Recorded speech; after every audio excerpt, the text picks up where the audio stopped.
Greetings and salutations. This is Abdelhadi with The Bitter Truth, where we may not have all the answers, but we're going to ask an awful lot of questions. You can also become a bitter pill or a spoonful of sugar or the brand new tier of being the medicine going down by visiting patreon.com/The Bitter Truth, and you can get some fabulous swag and a T-shirt even to make your life better. Today, I'm very excited to have a friend of the show, been on a couple times, Howie Hawkins. He is the nominee for the Green Party for the candidacy of the President of the United States for this year. H20 is the motto. And Howie, how are you, man? I'm doing good. We're in a mad scramble to get on the rest of the ballots, so it's been very busy since the convention. Yeah. And, we got people out in campaign staff, going up to Washington, Wisconsin. I'll be in Pennsylvania tomorrow. Cool. And working with the local Greens there to get these signatures. Very cool. And before we jump into everything, your VP candidate is Angela Walker, right? That's right. Yeah. And yeah, she's a longtime labor, racial justice activist. When she was a bus driver for the transit system in Milwaukee back in 2011, that's when they had the Wisconsin uprising, when the public employees and their unions protested the attack on collective bargaining by Governor Scott Walker. Right. And the transit workers, along with the firefighters and the police, were exempt from that, but she organized her local and the transit workers to go up there to Madison. And as a result, they made her the legislative director of her local. Right. And so she was doing that for 6 months during the Wisconsin uprising. And then when the Occupy movement broke out, she got her union involved in that. Wow. And that got her, reputation around Milwaukee. So then they had her run as an independent socialist for sheriff of Milwaukee County in 2014 against crazy Dave Walker, or David Clark, who is, you've probably seen him on Fox News. He's a black guy who wears a cowboy hat. Yeah. That guy's out of his mind. Okay, yeah. Yeah, I mean, he's so bad, Trump tried to get him in DHS, and DHS wouldn't have him. Right. His slogan running for sheriff was, "Don't call 911, get a gun." Right. So she ran on, "Let's fight crime by fighting poverty," and she got 20% of the vote. That's when I met her back in 2014. Nice. We were on a panel. I was running for governor, and we were talking about independent politics. And then we were also on another panel the next year, both of these in Chicago. So I've known her since then. She's now a dump truck driver down in South Carolina. Sure. And in the meantime, the Socialist Party ran her for vice president, so she has experience doing that. Nice. But mainly I asked her to be my running mate because, we have a good rapport. I need a good teammate. Right. And she's more than fulfilled that. She's a great speaker who speaks clearly with a conviction that people feel. Right. No, I've seen a bunch of her clips before. I mean, she's spot on. Yeah, and for somebody who's working 10 or 11 hours when it's not raining down in South Carolina in a hot truck. Yeah. I mean, the amount of stuff she gets done after work is amazing. She's high energy and quick. She's very fast. Yeah. Yeah, because she still does have her day job.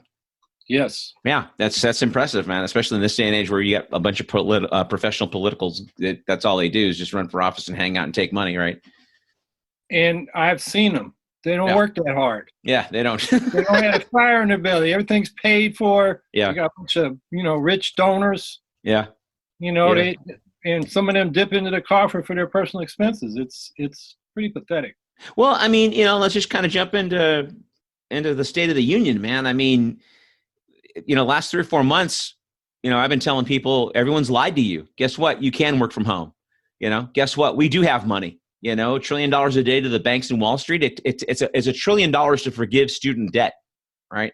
And college was free when I went. So, I mean, is this whole pandemic just proven the U.S. to be a failed state? That's what I've been saying. It has revealed for us, if we didn't know it before, that the two governing parties, not just Trump, but the Democrats too, are presiding over a failed state. Mm-hmm. Every other organized society in the world has a test, contact, trace, and quarantine program to suppress the virus. And here the virus is exploding. And Trump just gave up. He's a loser. That's right. He's trying to pretend it doesn't exist. But where the hell is Biden? He says we need new leadership. He lives within commuter distance of the White House press corps. He used to commute from Wilmington, Delaware to the Senate. He's the presumptive Democratic nominee. He could convene the White House press corps for socially distanced news conferences and pound away on what we need. First thing, before we can talk about safely reopening the economy and businesses and going back to school, we got to suppress the virus. And we need a test, trace, and isolate program. You know, the rest of the world's done it, the whole Pacific Rim, Europe, and here we are. I mean, Rwanda's doing better than us. Thailand's doing better than us. Oh, yeah. Vietnam, yeah, Vietnam's doing real good. country of 90 million people. They've had like not even 400 deaths. Yeah, and these are countries with not the resources we have. So it's just absolutely pathetic and a disaster. Well, let me ask you something, guys. I've never seen this in my lifetime. Maybe it happened another time, but I don't remember. Because right now the EU is turning away Americans. They're not letting Americans come into the EU. None of the EU countries are. Is that the first time that's happened, or have we been banned before? Except for World War II, I don't remember when we weren't welcome in Germany. You know what I mean? Yeah, we can't even go across the border to Canada. You know, for me, that's an hour's drive. Right.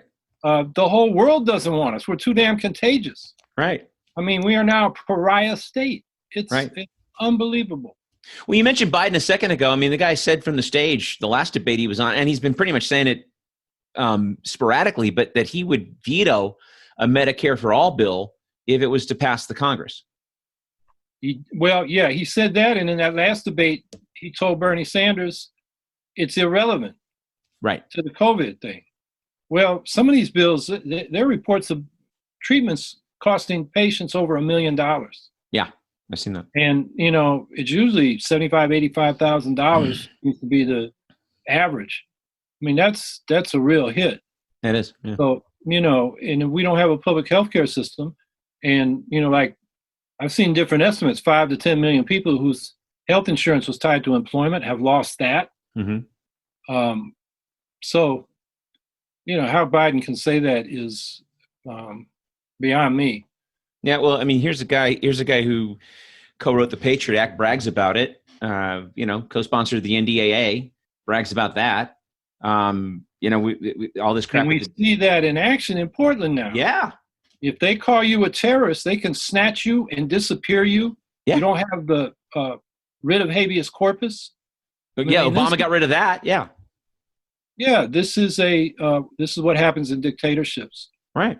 And you know, there is a lot of public pushback, but the problem is there was a legal basis put there with the support of the Democrats. Well, yeah, and that was my next point is that I had some idiot friend of mine. I shouldn't say that because I went to school with him. He's not an idiot, but we don't agree on anything.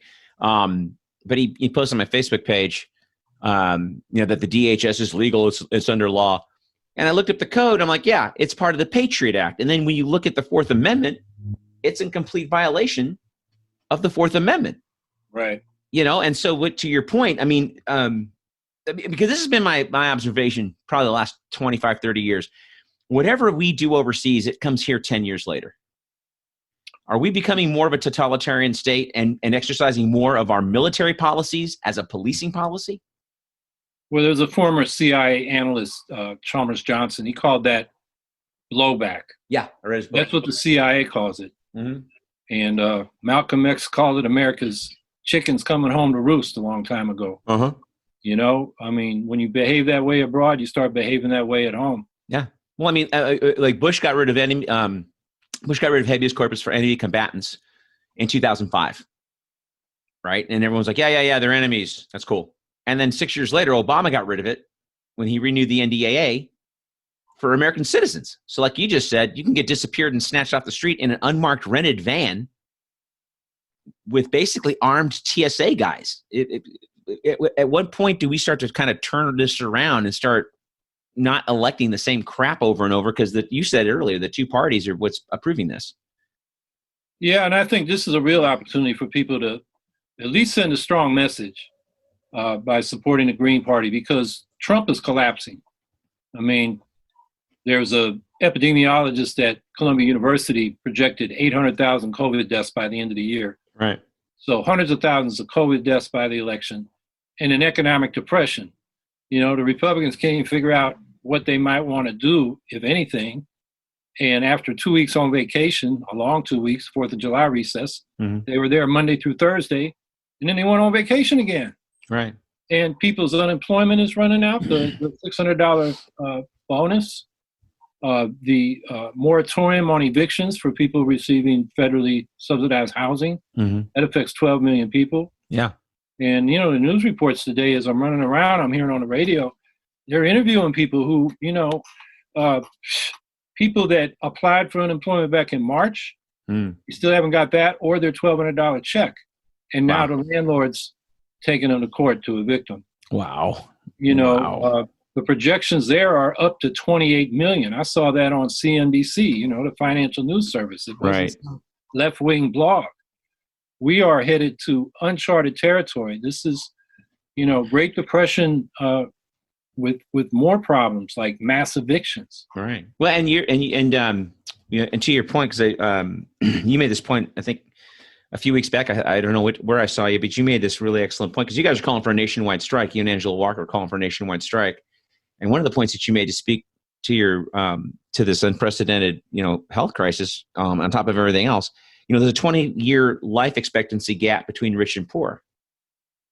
Has it ever been that great in the history of this country? I mean, obviously back in the day, in the 1800s, people would die at the age of 70 or 60. But I mean, now it's like, you know, lifespans are longer, but there's a 20-year gap between rich and poor.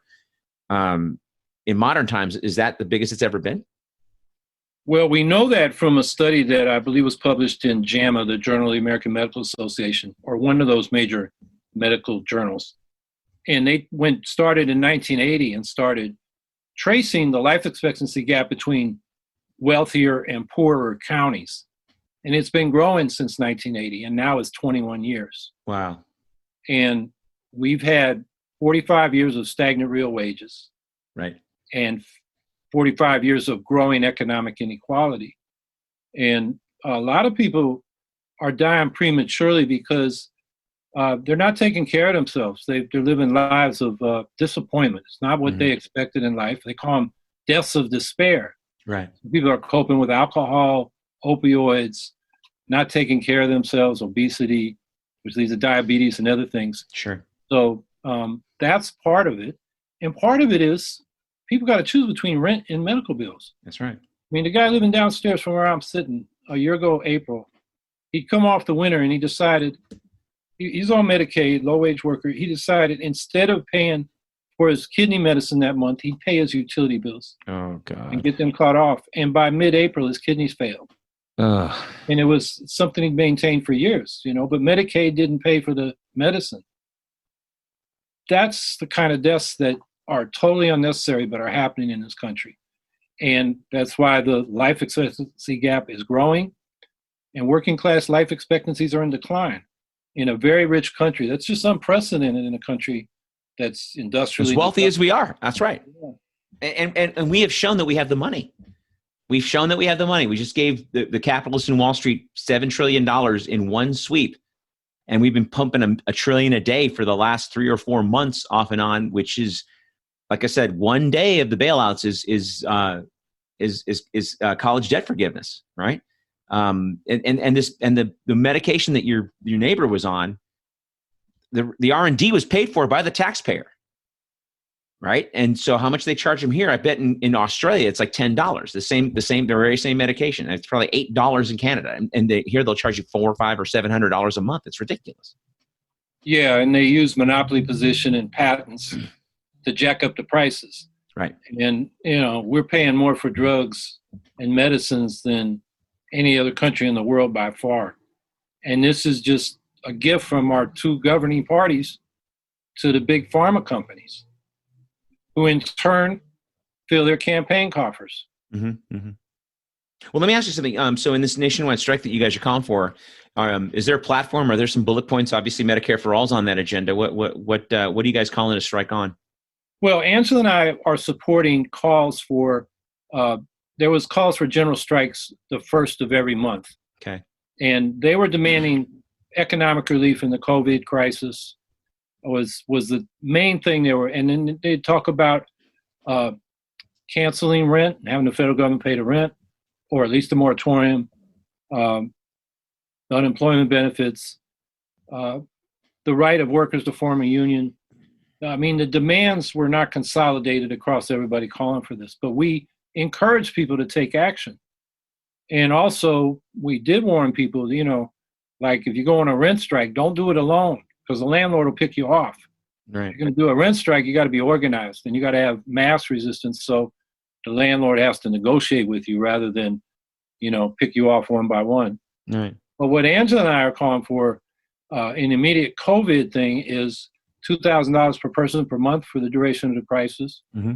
Medicare should cover all COVID-related medical expenses. The post office needs an injection of cash so we can keep functioning. Right. We need money for mail-in ballots. We could have that option so we can really have an election in November. We want a temporary OSHA standard related to COVID and personal protective equipment that's enforceable by the workers. So employers, have to provide the equipment. We have a whole list that we just published an updated statement as the Senate came back into session on Monday. Right.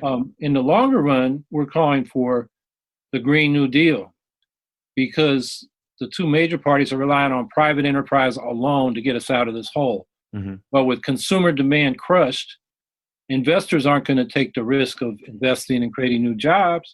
So that's a recipe for depression. We need a big public investment. Right. And what we're talking about in the Green New Deal is rebuilding our productive systems for zero to negative greenhouse gas emissions to deal with this climate problem. And now it's the way we deal with the economic problem as well. And included in that economic bill of rights, that Green New Deal is an economic bill of rights. So we would have a job guarantee, like the old Works Progress Administration during the Mm-hmm. Great Depression, Mm-hmm. Scaled up so everybody who can't find a private job paying a living wage can go and get a government job providing services or public works, infrastructure. Well, good. I'm sorry. Well, an income guarantee above the poverty line built into the tax structure. So if your income's below the poverty line, the government sends you money to bring you up above poverty. Martin Luther King said that's the quickest way to end poverty. It's not a big mystery. That's right. Poor people are poor because they don't have enough money. Medicare for all is part of that. We want to expand public housing until everybody has access to an affordable home. Tuition-free public education from pre-K and childcare through post-secondary, college, university, Mm-hmm. trade school, and continuing adult education. And then we want to double Social Security benefits. So every senior has a secure retirement and are not living in poverty because the only income they now have is Social Security. Right. That's our economic bill of rights. Well, and then to your point, a jobs program. I mean, I've been saying this for a long time. We haven't had one since FDR. And if we did, you'd put to work every sector, manual labor, IT, drivers, accountants, everybody, because we have a D+ infrastructure in this country that needs to be rebuilt.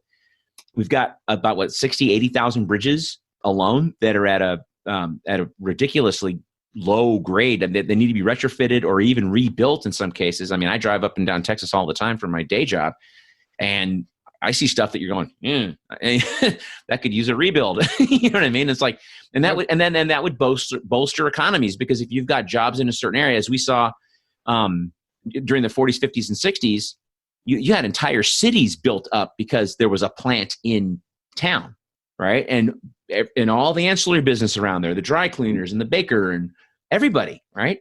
Right.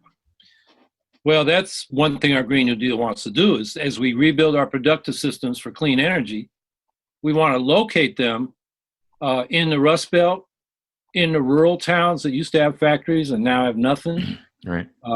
And basically, the military-industrial complex puts something in every congressional district. We want a green industrial complex that has something in every congressional Right.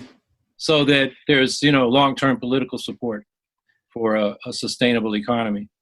Well, let me ask you something really fast. So when you and to be clear, we're talking about the Green Party Green Deal, not this AOC toothless wonder that they try to pass through the House that flamed out anyway. We're talking about your deal, not burning biomass and not burning coal.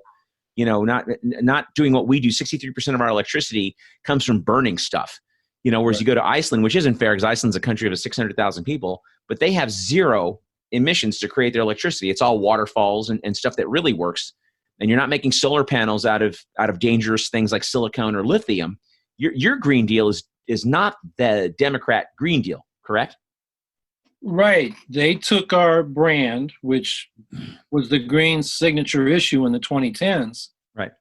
but they diluted the content. So the frontline demand in our Green New Deal is a ban on fracking and new fossil fuel infrastructure.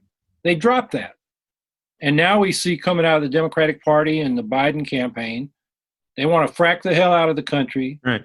oil and gas, power the country for electricity with gas-fired power plants. And then they say they're going to add carbon capture and sequestration, Right. which at this point is not economical. It's cheaper to go out and build solar panels and wind generators than to keep burning natural gas, especially if you think you're going to capture the carbon with a technology that's not proven, certainly not proven to be economical. Right. So that's number one. Number two, they extended the deadline from 2030, which we got from the climate science, the carbon budgets that they've put out there that rich countries like the United States needs to meet if we're going to avoid a real climate calamity, and extended it to 2050. Well, you give politicians another 20 years, they're going to say that's not my problem. That's right. We're going to delay it. So, we like to say Trump calls climate change a hoax, but Biden and the Democrats act as if it's a hoax. It's, and actually what the Democrats are proposing this time around, judging by that draft platform they put out yesterday, is much weaker than what they put out in 2016, which was inadequate to begin with. Right. No, and the Democrats always love to crow about Trump pulling out of the Paris Accords, but the Paris Accords were toothless anyway. It was basically a promise by the big powers to kind of look into something, right? It wasn't really a mandate. Well, they didn't have reductions in carbon emissions. They were obliged to meet. Right. They were asked to put out goals. Right. And when they did, the goals weren't good enough. Right. And we're not meeting them anyway. Right. The last report from the Intergovernmental Panel on Climate Change said, and they tend to be conservative because the petrostates have to approve their reports, Saudi Arabia, Russia, the US. Right. And they still said we had to reduce carbon emissions globally by 45% by 2030 to have a chance to keep global temperature rise below 1.5 degrees Celsius. And when the House Democrats came out with their plan, they said our goal is 37% reductions by 2030. I mean, they didn't even meet that modest goal. That's why I say they're just not serious. And the preamble to that Democratic platform, I mean, they go through a lot of issues. Climate is at the end and just sort of, a brief addressed, just sort of to check the box.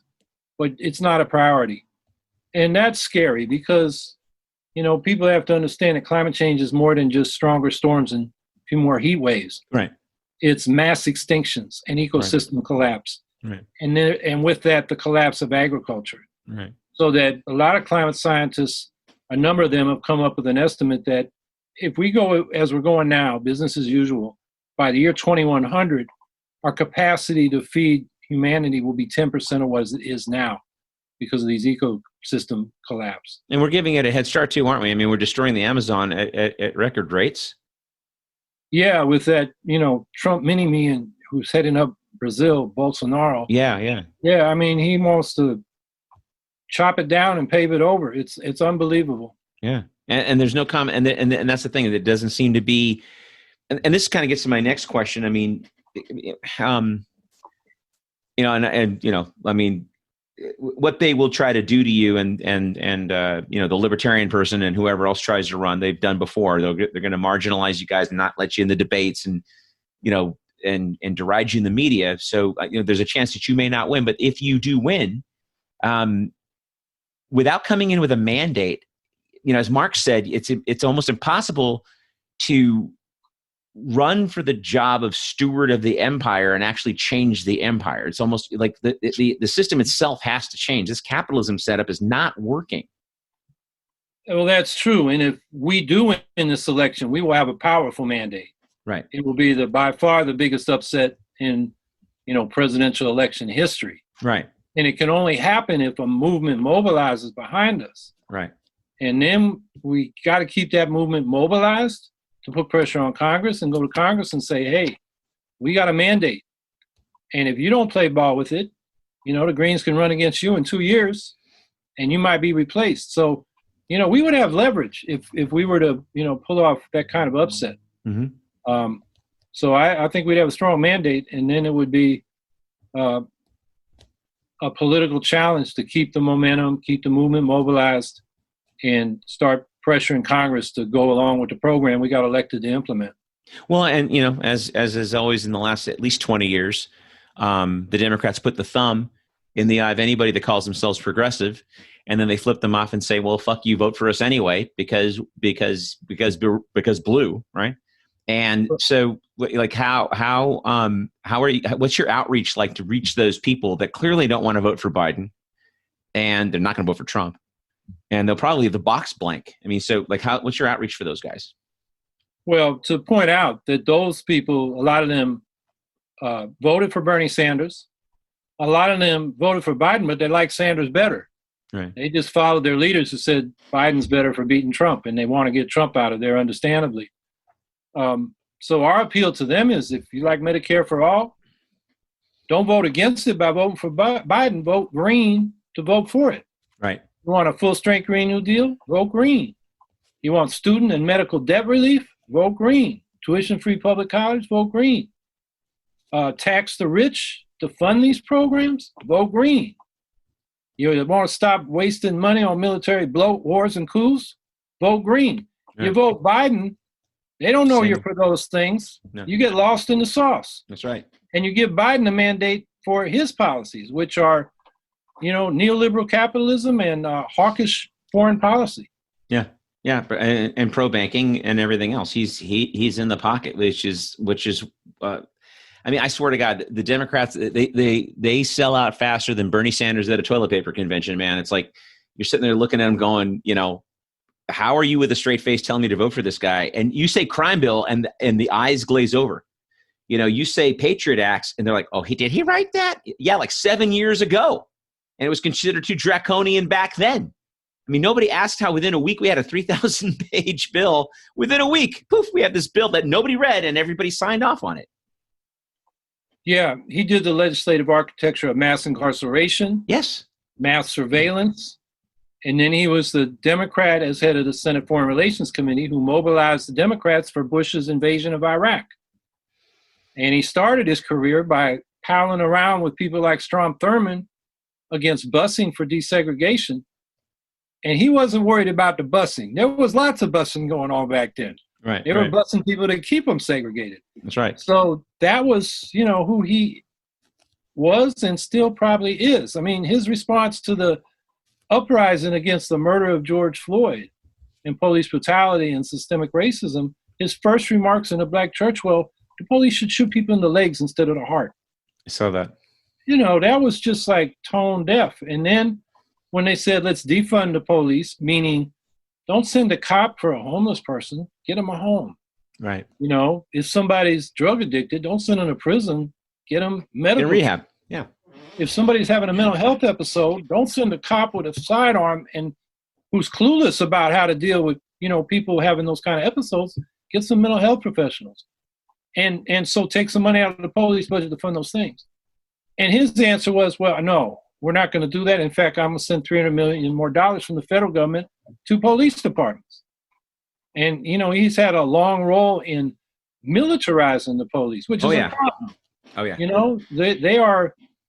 They should be peace officers, not a occupying force. And most of what they do is harassing downscale people, particularly black people, for low-level offenses and even non-criminal behavior. And the whole purpose is to keep downscale people, black people, down and out of the upscale communities. That's right. Well, the only another statistic I read about 3 or 4 weeks ago, the average law enforcement officer in this country only makes one felony arrest a year.